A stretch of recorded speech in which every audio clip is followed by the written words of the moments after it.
Olá, seja muito bem-vindo, você que nos acompanha de todas as partes do Brasil e do mundo. Tá no ar o Mata-Mata com Evair desta terça-feira, hoje é dia 11 de novembro de 2025. Eu sou Rafael Tomazetti, nós vamos juntos aqui pela próxima hora com muita informação pra você. Não tem jogo do Campeonato Brasileiro hoje, amanhã tem um jogo atrasado entre Atlético Mineiro e Fortaleza.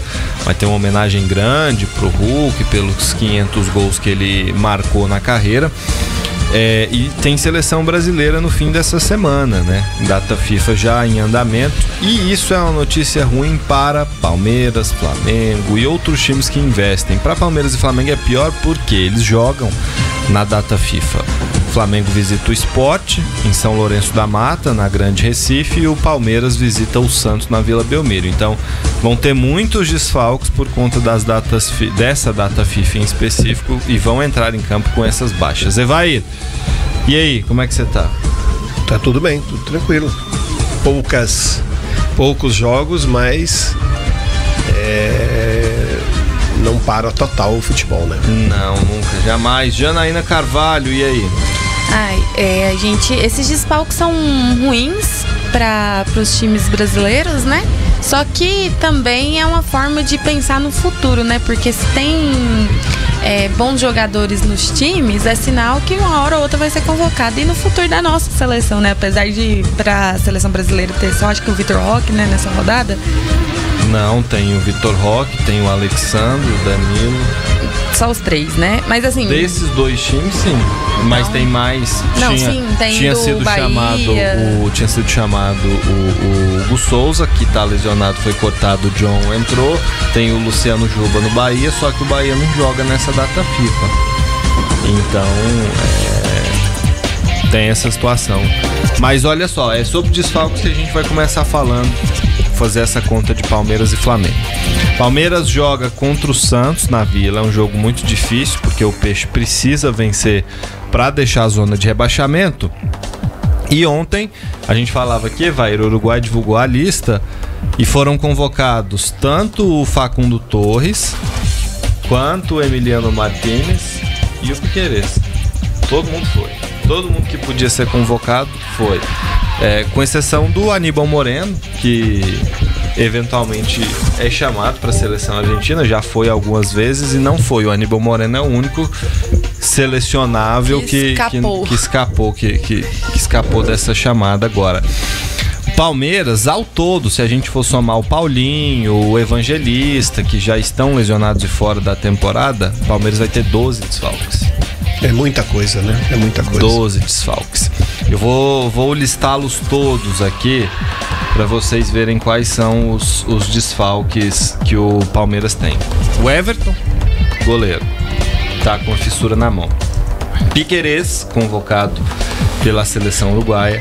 Na defesa, o Gomes, convocado pela seleção paraguaia. No meio-campo, Emiliano Martínez, convocado pela seleção uruguaia. Andrés Pereira e Alan suspensos. Lucas Evangelista machucado. Só aí já chegamos a 7. E aí no ataque, Flaco Lopes convocado pela seleção argentina, Vitor Roque convocado pela seleção brasileira, Facundo Torres convocado pela seleção uruguaia, Sousa convocado pela seleção paraguaia e Paulinho lesionado. Então, assim, é um time completamente depletado. É um time e um jogador reserva de fora.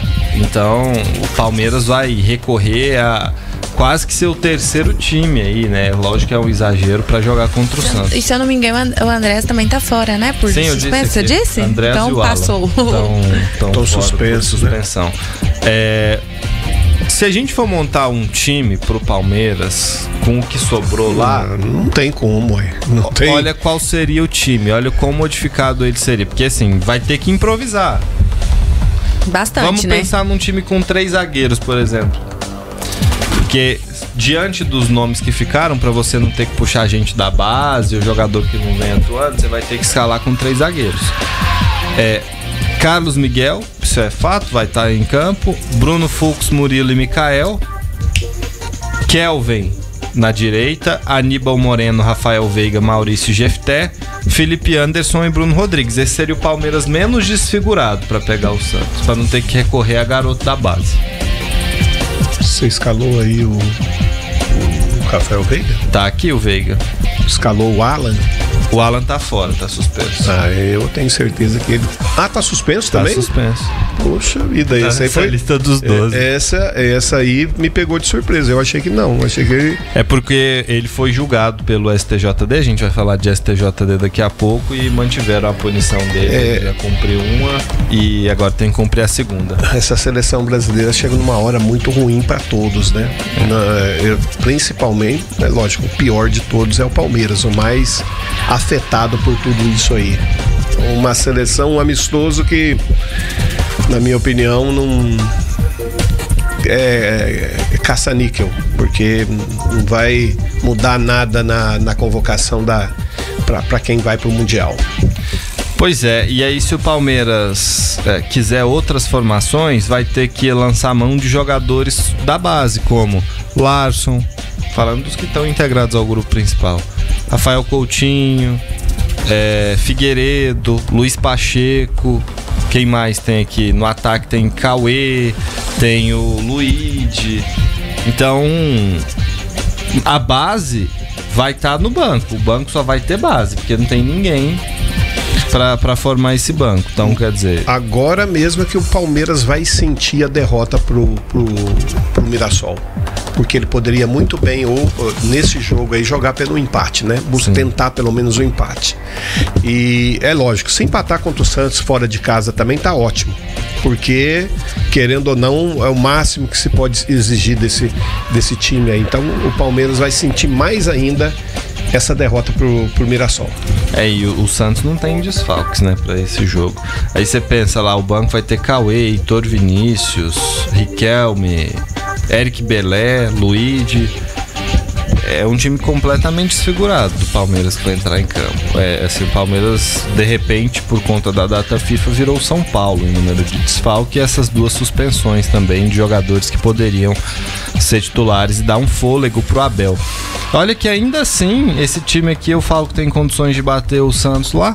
O problema é você precisar de banco. Se o Santos perder pro Palmeiras lá na Vila Belmiro, eles vão ter que começar a reforma do novo estádio antes, porque olha, impressionante, não tem como um time profissional titular sem poucos desfalques perder para um time, quase terceiro time do Palmeiras. Não, aí vai ter que reformular já para 2026, né? Porque... Não, 26 vai ser reformulado, certeza. Não, mas eu falo reformular para jogar Série B. Porque se perder pro Palmeiras com essa quantidade de desfalque aí, a chance de conseguir escapar do rebaixamento eles estão brigando, eles estão muito empenhados a cair, né? Porque o Santos já há algum tempo, ele, desde contratações, mandando treinador embora, investindo em treinadores que não sabia se ia dar certo ou não. Ele já vem um tempinho já tentando cair, voltar de novo para a segunda divisão. Bom, Flamengo, que também joga, tem 7 baixas. Poderia ter 8. Pode ter 8, né? A depender do julgamento do Bruno Henrique. Vai acontecer o julgamento? Então, a gente vai até falar disso. Se eu não me engano, foi ontem, né? E foi adiado? Foi adiado. Então não foi. Mais uma vez foi adiado. Danilo foi adiado porque um auditor pediu vistas. O relator votou para absolvê-lo depois dele ser condenado. E aí um dos auditores, a partir do voto do relator, pediu vistas. Provavelmente vai ser um voto divergente. Normalmente, quando é assim, o voto é divergente. Danilo e Alexandro no Flamengo estão convocados para a seleção brasileira. Arrascaeta, Vinha e Varela para a seleção do Uruguai. O Uruguai tem 6 jogadores de Palmeiras e Flamengo em sua seleção. O Plata foi convocado pelo Equador. E o Carrascal foi convocado pela Colômbia. 4 titulares. Sim. E pode perder o Bruno Henrique também. Aí você vai lembrar que tem o Pedro, também tá fora, tá lesionado, né? Tá com o braço, recuperando do braço quebrado.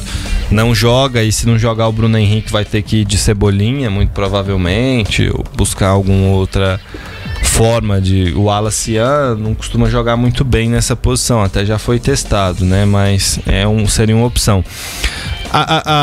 O que chama a atenção é que o Brasil é um dos pouquíssimos, praticamente o único país do mundo que joga em data FIFA.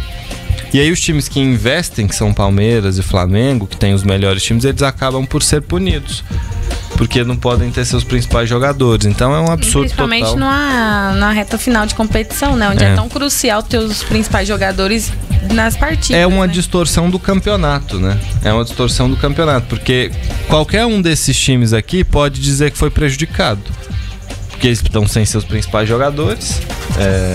Como é que eles não vão entrar em campo depletados? Então por mais que no caso do Flamengo seja o Sport fora de casa, já imaginou se o Sport dá um arroxo lá no Flamengo? O Sport odeia o Flamengo, né? Tem toda a disputa do título de 87, a torcida do Sport. Mas o jogo é no Maracanã, não é? Não, o jogo é em Recife, na Grande Recife. Então, a ver o que vai acontecer, mas muitos jogadores convocados. Isso seria ótimo se o futebol brasileiro não cumprisse a regra e parasse na data FIFA. Só que a gente ainda não vive esse cenário.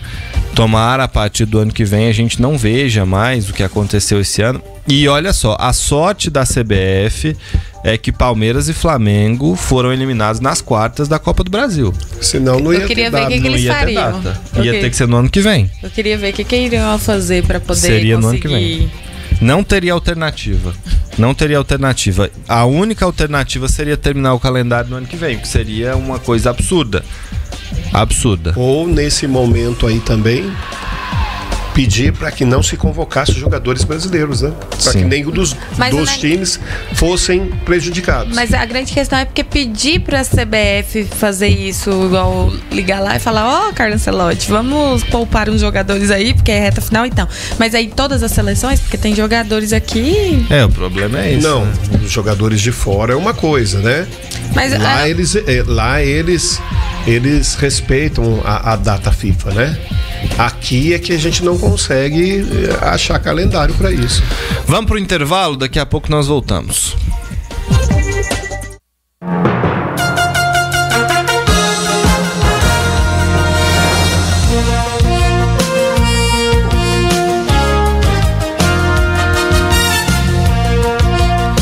De volta aqui no Mata-Mata com Evair, e é outra distorção do Campeonato Brasileiro que também é absurda. Não é porque é do Flamengo ou porque é do Palmeiras, enfim. Um caso de um jogador que atua com efeito suspensivo por 2 meses deveria saltar aos olhos, mesmo que esse time não brigue por mais nada. E esse é o caso do Bruno Henrique no Flamengo, que foi condenado numa primeira votação pelo STJD, deveria cumprir 12 jogos, né, Janaína, de suspensão. Sim. O que faria com que ele voltasse só dos últimos jogos do ano, não poderia atuar em outras partidas. No entanto, a defesa do Flamengo pediu um efeito suspensivo, entrou com recurso também para pedir a absolvição, e a Procuradoria do Tribunal de Justiça entrou com recurso para aumentar a pena, achou que os 12 jogos eram pouco. E aí, tudo isso era para ser julgado já tem um tempo. E ele tem jogado há 2 meses com efeito suspensivo, e nesse período tem sido muito importante. Fez gols, substituiu o Pedro, que está lesionado. Então, Bruno Henrique tem sido um jogador muito importante pro Flamengo nesse período. E o problema não é ele estar em campo, o problema é ele estar em campo com efeito suspensivo.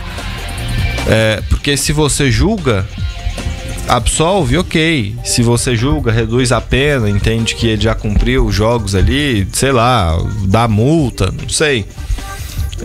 Você pelo menos julgou o caso. Agora, levar com a barriga do jeito que o STJD tem feito não pode acontecer. E ontem, mais uma vez, o julgamento não foi concluído. Eu já até disse aqui, repito para quem não acompanhou, o auditor relator do STJD apresentou um voto pela absolvição do Bruno Henrique, e um outro auditor, que é um colegiado que vai julgar, pediu vistas. Normalmente, quando se pede vistas, você apresenta um voto divergente, aí você já deve ter um empate, dividir os votos, a ver o que vai acontecer. Esse julgamento foi adiado por 2 dias, portanto amanhã a gente deve ter a conclusão, esperamos, do julgamento do Bruno Henrique. Mas é outra distorção, Evair e Janaína, que a gente gera com essa demora para julgar um caso simples. Eu também já tenho dito aqui, jogadores foram banidos do futebol, foram punidos severamente pela mesma atitude, né? Quase as mesmas evidências que trouxeram o Bruno Henrique a isso tudo, né? Então é de se esperar que se leve mais a sério isso, né? Porque, querendo ou não, foi feita justiça para outros e nesse caso aí continua se empurrando com a barriga, né? Eu também concordo que esse julgamento deveria já ter acontecido, já ter finalizado essa novela há muito tempo, né? Porque desde quando tá se arrastando toda essa história e a forma com que tá conduzindo dá espaço para que as pessoas questionem e duvidem da seriedade, né? Do julgamento e de todo esse processo. E não é à toa que a Leila reclamou com toda a razão, né? Sim. E aí o Flamengo foi citar o caso do Vitor Roque, que também estaria sob efeito suspensivo depois daquela publicação dele na vitória do Palmeiras contra São Paulo, que um tigre ataca um veado, né? Se não me falha a memória. Nossa, mas é bem diferente as situações, né? Mas um caso é grave, o outro é menos grave, mas... Não, lógico, e o tempo também é diferente, porque o Bruno Henrique tem mais tempo, só que também tá jogando sob efeito suspensivo. Essa é a alegação do Flamengo. Flamengo que pediu ontem também, mais uma vez, veto aos gramados sintéticos no Brasileirão, naquelas listas que os clubes enviam lá de pedidos à CBF, recomendações para o Campeonato Brasileiro do próximo ano, e também pediu que restrições a times que não cumprem o fair play financeiro. Fato é que esse campeonato, do jeito que tem acontecido, por dois clubes estarem brigando ponto a ponto na tabela de classificação, e com essas coisas que a gente poderia evitar, como por exemplo, é só concluir um julgamento.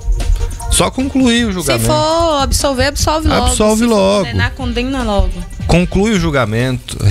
Assim, não deixa o cara jogar efeito suspensivo desde sempre. É para um jogo, 2 jogos, até que se analise o mérito com mais calma e tal.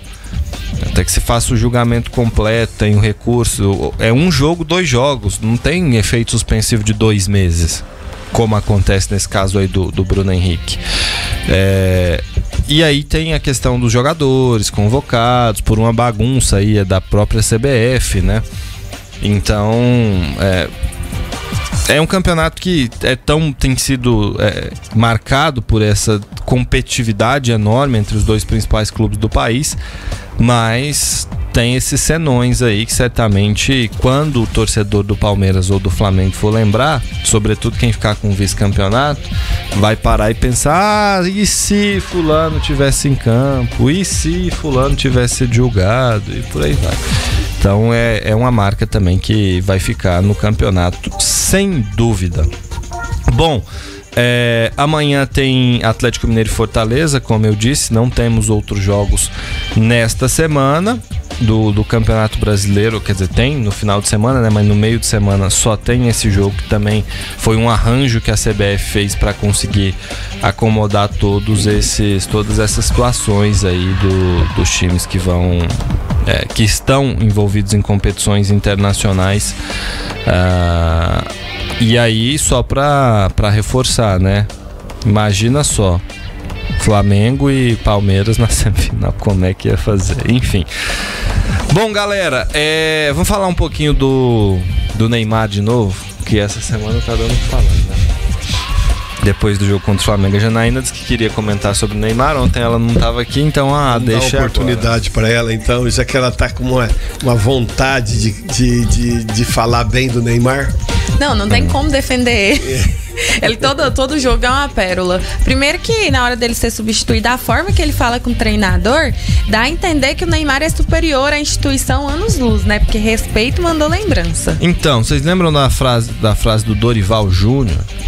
Quando ele era treinador da seleção, que ele ia montar a seleção pro Neymar. O Neymar tinha acabado de começar a jogar uns joguinhos ali no Santos, foi convocado. O Casemiro, hoje capitão da seleção, foi na mesma linha na entrevista que ele concedeu ontem ao GE. Vamos ouvir o que disse o volante da seleção brasileira? Com certeza. E a Argentina fez isso pro Messi, cara. A Argentina fez isso pro Messi. Então, acho que, volta a falar, os 3 lá do mundo deles lá, você pode colocar o Neymar e fazer isso. Pô, mas claro, Neymar, vamos precisar de você. Não é que o Neymar fica parado aí. Muitas vezes você fala aberto assim, as pessoas, o Neymar vai ficar parado e a gente vai... Não, as coisas não são assim. O futebol hoje não é isso. Não existe isso. Não existe isso. Mas assim, a Argentina fez isso pro Messi. O Julián Álvares descia lá e o Messi ficava de falso 9. Tava defendendo em bloco baixo, o Julián Álvares estava lá do lado dos zagueiros e o Messi estava lá parado na frente. E a hora que saía no contra-ataque. Então assim, a qualidade desses jogadores é irrecusável. Você não pode desperdiçar, cara. É muito talento para você desperdiçar e você... o futebol hoje ele é muito a linha dele de você ganhar e perder é muito fina. E esses jogadores, ele é o que sai dessa linha. Esses jogadores é o que, por exemplo, contra a Croácia. Cara, o Neymar, em um momento, fez o gol, pronto, solucionou o problema do Brasil, naquele momento. Que o jogo estava truncado, o jogo estava difícil. Em um momento ele fez um golaço e pronto. Ficou 1-0 para nós. Entendeu? Então, tipo assim, é irrecusável você desperdiçar um talento desse. E, cara, o cara é craque. Eu sou fã do Neymar, cara. Eu sou muito fã do Neymar. Tá aí a opinião do Casemiro. É importante porque ele é o capitão da seleção brasileira. Eu não sei se o Ancelotti concorda com o que ele disse. Primeiro ponto, ao que me parece, o Ancelotti não concorda. Segundo ponto, o Messi ficou mais parado do que ele normalmente fica na Copa do Mundo, mas não foi um poste. Eu tô até com as estatísticas aqui. Já que ele citou o Julián Álvares, na Copa do Mundo de 2022, os passes que o Álvares deu no próprio campo da Argentina, ou seja, numa fase mais defensiva ou de criação, foram 48, o Messi deu 65. O Messi na Copa de 2022 desarmou 5 vezes, o Álvares desarmou 4. O Messi recuperou 4 bolas no ataque, o Álvares recuperou mais, recuperou 7. O Messi venceu 44 disputas de bola, o Álvares venceu 8. Duelos ganhos no chão, 40 do Messi, 6 do Álvares. E o Álvares fez 13 faltas contra 10 do Messi na Copa. Então, tem que sopesar um pouco, é lógico. O Messi, todo mundo sabe, ele jogou com menos exigência na parte defensiva do que normalmente jogava em outros períodos, até pela idade, mas é outro jogador. Não tô nem querendo discutir técnica aqui, não, mas o Messi estava pronto. O Messi estava ali. O Neymar, a gente só trabalha na cabeça com o Neymar no hipótese, num sonho de Neymar, mas não tem esse Neymar que todo mundo fala. Diferente do Messi, né? O Messi não era uma hipótese. O Messi era uma realidade. Uma realidade dentro de campo. Poderia até ter essa blindagem para ele, mas ele funcionava dentro de um esquema tático e ele cumpria as funções dele ali. Agora, quando a bola tá no pé dele, ele é diferenciado. Se deixar ele sozinho, precisa ver se o Neymar tem essa capacidade agora ainda, né? Porque querendo ou não, o Messi fisicamente dava conta. Tanto é que jogou as 7 partidas. Né? A gente não sabe nem se o Neymar consegue jogar 7 partidas. Uma coisa que o Casemiro falou que me chamou muita atenção é que não pode desperdiçar tanto talento, né? Mas quem desperdiçou tanto talento foi o próprio Neymar. Não é a seleção brasileira que tá desperdiçando talento. Não é ninguém que o critica que tá desperdiçando o talento dele. Não é ninguém que o critica. E assim, claro, todo mundo quer, o torcedor brasileiro quer o Neymar bem, porque sabe que é um cara diferente, como o Casemiro disse, mas isso não depende do torcedor, não depende do Ancelotti, não depende do Vojvoda, depende única e exclusivamente do Neymar. Mas eu fico preocupado com esse tipo de entrevista. Eu também fico. Dá a impressão de que vai jogar de novo nas costas do Neymar e o Neymar não tem mais essas costas tão largas para poder fazer com que o Brasil sozinho ou deixando ele como o Messi fez, ele vai dar o título. Não é só ele. Tem outro detalhe que eu falo depois do intervalo também. O intervalo é rapidinho.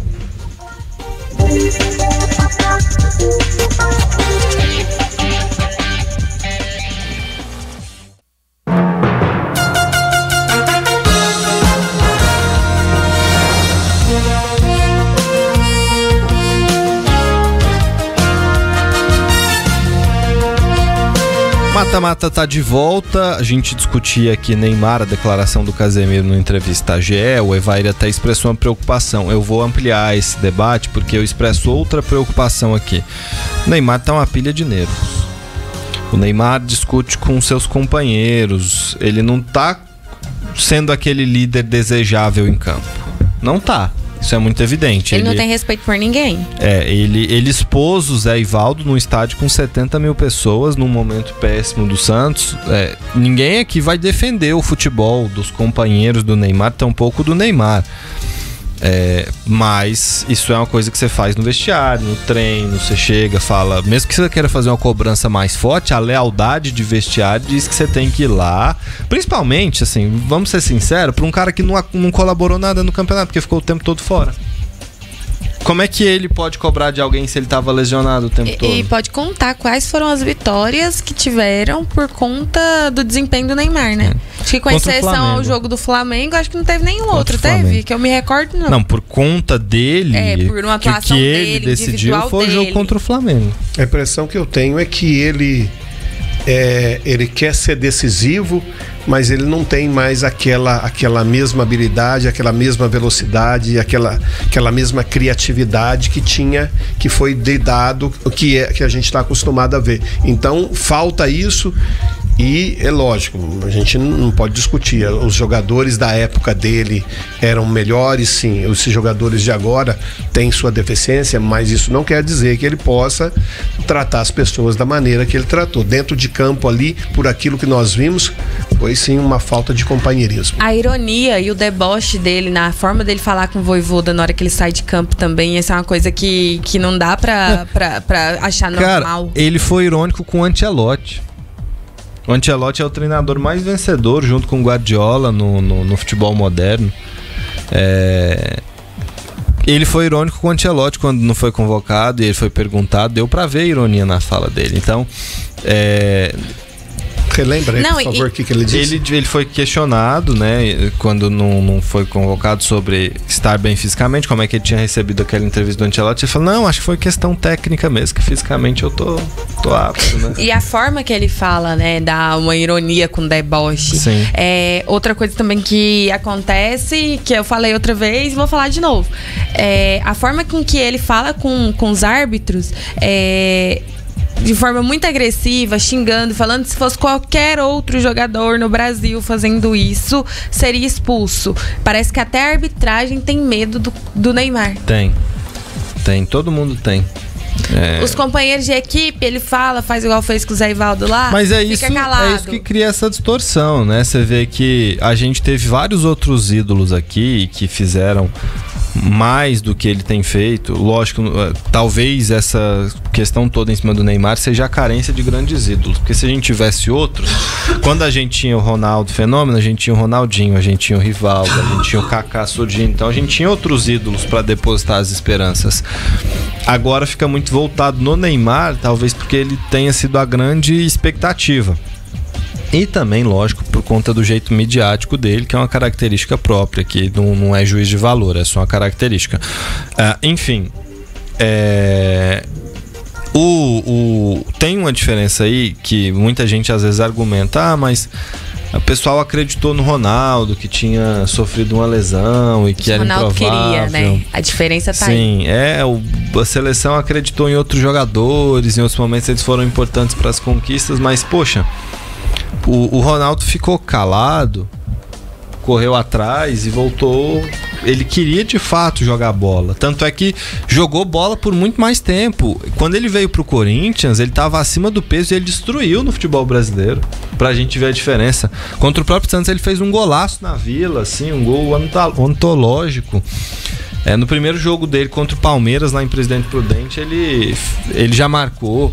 Então, assim, a passagem do Ronaldo, mesmo já aí 7 anos depois dele ter conquistado o Penta com a seleção, foi até que no Brasil o cara ainda estava jogando muito. E olha, o descuido do Ronaldo com o físico ali no final da carreira era visível. Era visível, do Neymar. Mas aí vem a diferença, apesar de ter esse descuido, tem todo o talento. Não, e é isso que eu ia dizer, o descuido dele era visível porque ia pra barriga, né? O descuido do Neymar é mais visível ainda porque se transformaram em lesões. E são lesões crônicas. Cara, porque tá acabando o ano, mas você não tem segurança pra dizer se o Neymar vai conseguir fazer 15 jogos em sequência. E esse descuido que você falou do Ronaldo aí foi depois que ele foi campeão do mundo. Já tinha dado ao Brasil um título, né? Não foi só ele, porém foi o grande nome da seleção e foi a grande virada. Eu cansei as palestras depois desse título do Ronaldo, as maioria das palestras eram relacionadas justamente ao Ronaldo. Essa grande reviravolta, se mostrava aquele joelho dele saindo do lugar e depois vinha o palestrante em cima falando de toda a virada que ele fez na vida. Essa é a virada que o Neymar quer ter, só que ele não paga o preço. E outro ponto também, né? O Ronaldo resolvia muita coisa no Corinthians, né? Resolvia muito. Quando ele veio pro Brasil, ele jogou muito ainda. Ele tava ali um pouco desleixado, né? Na fase final. Só que mesmo assim ele ainda resolvia. Ele ganhou Paulistão com o Corinthians, ele disputou Libertadores com o Corinthians, ele foi um cara importante. Quando ele veio jogar no Brasil, ele era um cara decisivo. E aí que tá a diferença, né? Porque o Neymar até agora não foi decisivo no Santos. Passou a maior parte do tempo sem jogar, não foi decisivo e ainda fica expondo os companheiros de equipe ao ridículo, expõe o árbitro ao ridículo, expõe o treinador ao ridículo, quer ser maior que o Santos. E aí o que acontece? Figuras como o Neymar, eles tendem a causar uma polarização. Aí a seleção sobre a discussão brasileira ela tem que ser muito maior do que o Neymar, porque o Neymar é um de 26 jogadores que podem estar, que serão 26 que estarão na Copa, a gente não sabe se o Neymar estará ou não. O Ancelotti vai convocar 26, se ele não convoca o Neymar para a Copa, aí o pessoal vai olhar e vai falar assim, mas podia ter tirado esse fulano aqui. Se for o Richarlison, a gente já sabe que é o Richarlison que vão falar, né? Vai levar o Richarlison, mas não vai levar o Neymar. Mas aí nesse caso eu concordo. Se o Richarlison não fosse, for outro jogador, mas vai levar, sei lá, o Pedro e não vai levar o Neymar, vai levar algum jogador. Sabe o que a crítica maior que vai ser? Caso a Copa do Mundo seja um fiasco para a seleção brasileira. Aí o maior argumento vai ser esse: se tivesse levado o Neymar, não teria acontecido isso. E teria. Porque um jogador só não muda. Acontece, né? Mas aí se acontece também algo positivo, mas se o Neymar tivesse aí, teria sido bem mais fácil. Que eu acho que não tem absolutamente nada a ver, nem o fato dele ir ou não ir, não vai ser determinante, porque hoje ele não é mais essa figura. É isso que a gente tá preso nessa discussão. Mas a gente sempre imagina que seja, né? Ou a imprensa traz isso, né? Como se fosse, né, uma figura, assim... Indispensável que faz parte. Eu gostaria também que fosse assim, que fosse o cara que nos levasse ao Mundial. Porém... A sensação que eu tenho é como se fosse, por exemplo...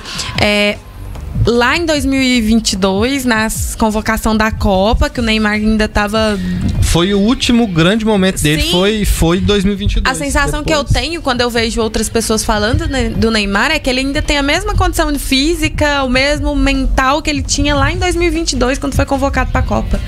E não é, a situação não é essa mais, o disco mudou. Cara, o Cristiano Ronaldo vai fazer 41 anos, vai jogar a Copa com 41 anos. O Messi vai fazer 40 anos durante o período da Copa, ele tá com 39. O Messi tá jogando um absurdo lá no Inter Miami. Um absurdo. E a MLS não é tão mais baixo o nível do que o brasileiro, não, é mais baixo. Mas não é tão mais baixo assim, não. Mas por mais que seja um nível mais baixo, o jogador tá jogando, tá desempenhando, e assim, performando. Se o Messi tivesse no brasileiro, eu te garanto, o Messi brigaria pela artilharia do Campeonato Brasileiro. O Messi seria destaque aqui. Pra não ficar só nessa Estados Unidos, Brasil, né?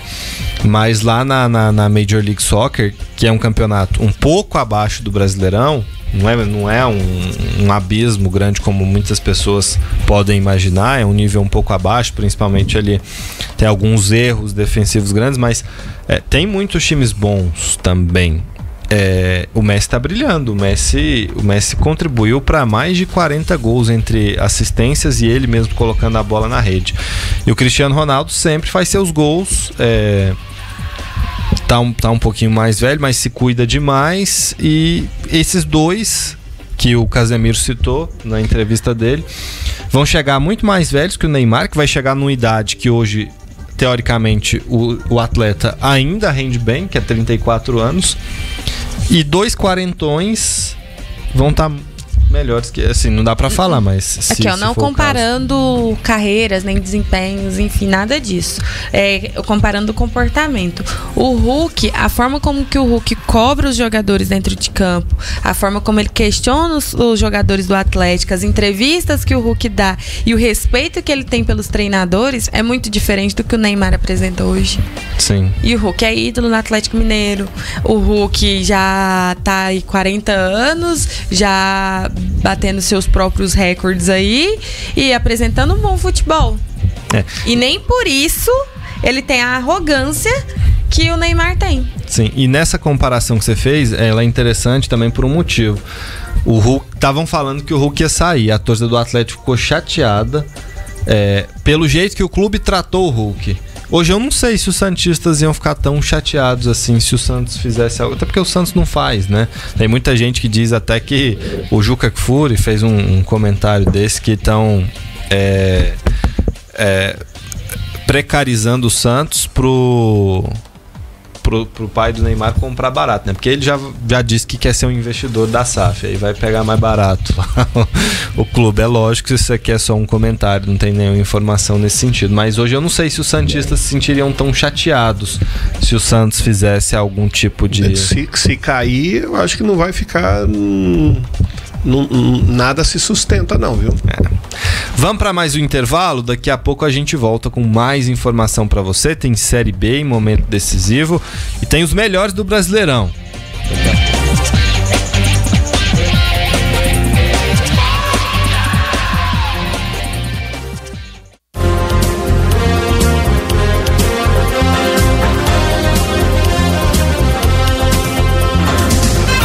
Mata-Mata tá de volta aqui no seu rádio.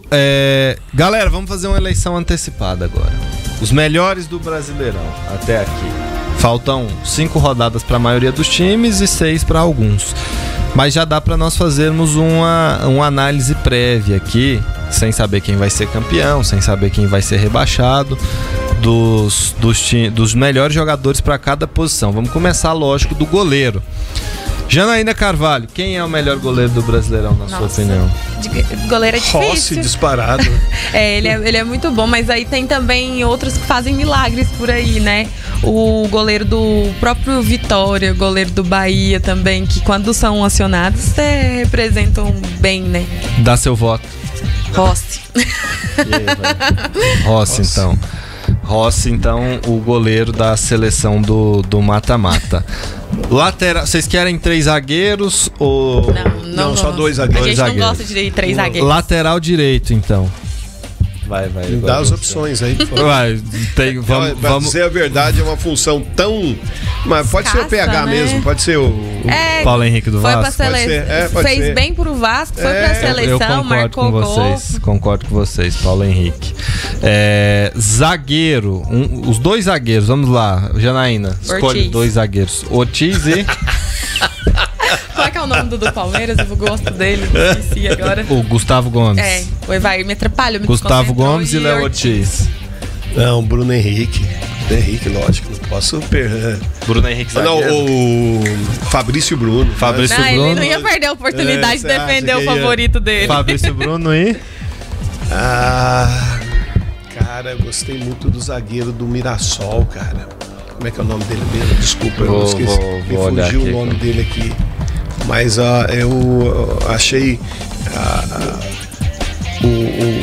o zagueiro muito bem, uma colocação muito forte. O James ou o João Vitor que fez o gol? James.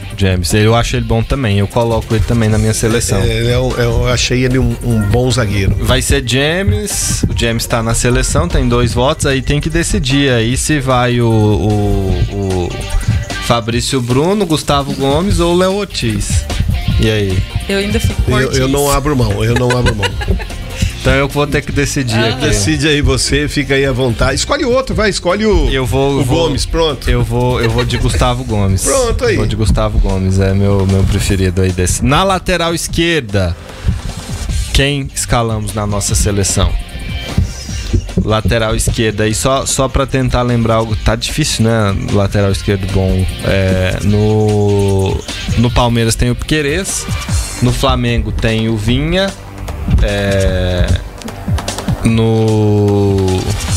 O Reinaldo é direita ou esquerda? a gente não falou do Luciano Juba na direita, né? Que a gente colocou o PH, mas o PH tá de fato. Eu acho que eu ia de Reinaldo. Eu vou de Reinaldo. Boa lembrança. Qualquer um dos dois do Flamengo é melhor do que ele pra mim. Sério? Sério. Mas o Reinaldo tanto Vinha como o coisa. Mas o Reinaldo até foi mesmo muito importante. Eles o do são Botafogo, que entra sempre. Eles são bons tecnicamente, são melhores. Sim. Só que Alex o Reinaldo Telles. foi mais decisivo pra equipe. O Reinaldo foi muito decisivo. O Reinaldo... Acho que 50% dos gols do Mirassol são dele. Vou até olhar aqui o número de participações dele pra gol. Não, é muito grande. É mesmo 20 no Brasileiro. 12 gols, 8 assistências. É muita coisa. Eu vou colocar o Reinaldo aqui, então, na nossa seleção. Vamos jogar de 2 volantes ou um só, hein? Não, tem que ser 2, né? Se você vai com 2 zagueiros, é melhor ir com 2 volantes. É, né? 2 zagueiros. Um que sai mais, outro que sai menos, né? E aí? Pulgar? Eu vou de Pulgar. Pode ser Pulgar. Pulgar, então. Mesmo machucado, não jogando todo o campeonato, mas depois que ele voltou ali no Flamengo, ele deu uma consistência muito grande. E o Neymar tá no bolso dele até hoje. Outro volante aí pra compor a nossa seleção. O Andréas pode fazer essa função também. O Andréas, eu ia até de meia falar. E volante, né? É um cara, tem uma saída muito boa, né? Mas o Flamengo tem vários ali que pode jogar também, né? Que faria uma diferença muito grande. Mas o Andréas realmente. Tem o Jorginho. Os dois seria assim, muito bem. Muito parecidos, né? São parecidos, bom passe. Eu levaria o Jorginho de volante e o Andrés de meia. Mas e o Arrascaeta, você vai com onde? Lá na O Arrascaeta não pode faltar na seleção. Não tem como. Pra mim, ele é o craque do Brasileirão. Não tem como deixar o Arrascaeta fora. Tem jeito mesmo. Tem não. Então tem que decidir entre o Andréas e o Jorginho. Aí eu vou de o Andréas. Jorginho jogou o campeonato todo. Eu vou de Jorginho. De Jorginho. E aí, vai? Você Jorginho ou Andréas? Mas... se vai Pulgar e Andréas? Não, vai Pulgar, Jorge, ou você pode tirar o Pulgar e pôr o Jorginho. Não, pode ser. Não, eu acho que os dois juntos, eu acho que não tem pegada no meio, né? Quem que vai roubar a bola ali? Então tem que ser o Pulgar. Pulgar, Jorginho ou Andréas? Jorginho ou Andréas, no caso, né? Jorginho. Eu posso mudar lá na frente, né? Se o Palmeiras for campeão da Libertadores, eu mudo, hein? Mas hoje o Jorginho. O Jorginho também. Né? Arrascaeta, né? Agora não, isso aí é unânime, né? Não tenho o que falar, é o cara, provavelmente vai ser o... No ataque, hein? Caio Jorge tem que estar, tá disputando a artilharia ali com... Centroavante que cansa de fazer gol, não tem como não levá-lo, né? Aí tem outra discussão, vai pôr Flaco, Vitor Roque, também estão fazendo um excelente campeonato, vai deixar eles de fora? Eu colocaria o Flaco. Em vez do Vitor Roque. Se o Flaco junto com o Caio Jorge. Também. Então o Vitor Roque fica fora da seleção. Treinador, melhor treinador. Não, tá faltando um jogador aí. Tá faltando um ponto. Tá faltando um atacante ou um meia. Exato. Eu escalaria um meia aí, né? Vai lá, tá faltando um, bem lembrado. Qual meia que você escalaria aí ainda? Olha... não sei se eu escalaria um meia, talvez, com 2 atacantes. Puxa vida. Vamos supor que tenha um ali pelo lado. Vamos colocar o Bruno Henrique, sei lá. Não me vem em mente. Ryan do Vasco.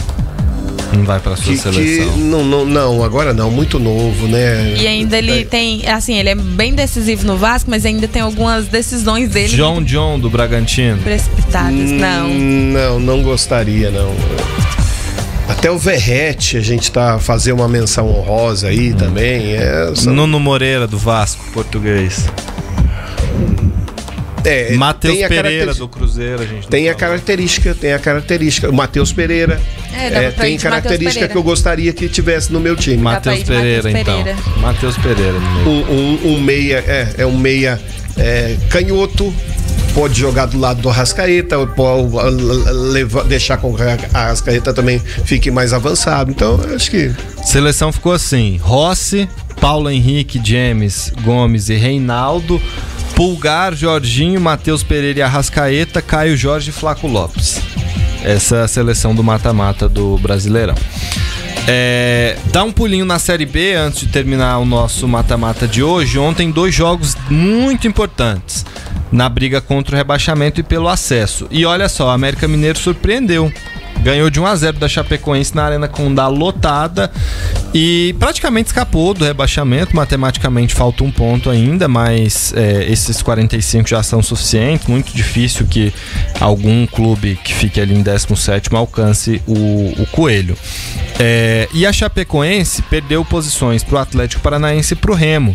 Ficou em 4º lugar com 58. É a mesma pontuação do Criciúma e o Goiás, só que esses times têm uma vitória a menos.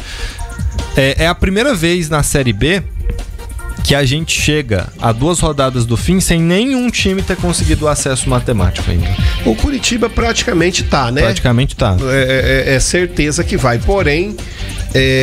matematicamente ainda não foi. Ainda não foi, mas para ser campeão, para tirar o título do Curitiba, é muito difícil. É só se eles fizerem bastante... O Curitiba, se ele vencer o próximo jogo, independente de qualquer resultado, ele já é campeão. E ele pode ser campeão até com um empate. Sim. Caso o Atlético Paranaense e o Remo não vençam seus jogos. E ele pega o Atlético fora, né? O Atlético em casa. Em casa? Em casa. É difícil pelo menos não empatar, né? Sim.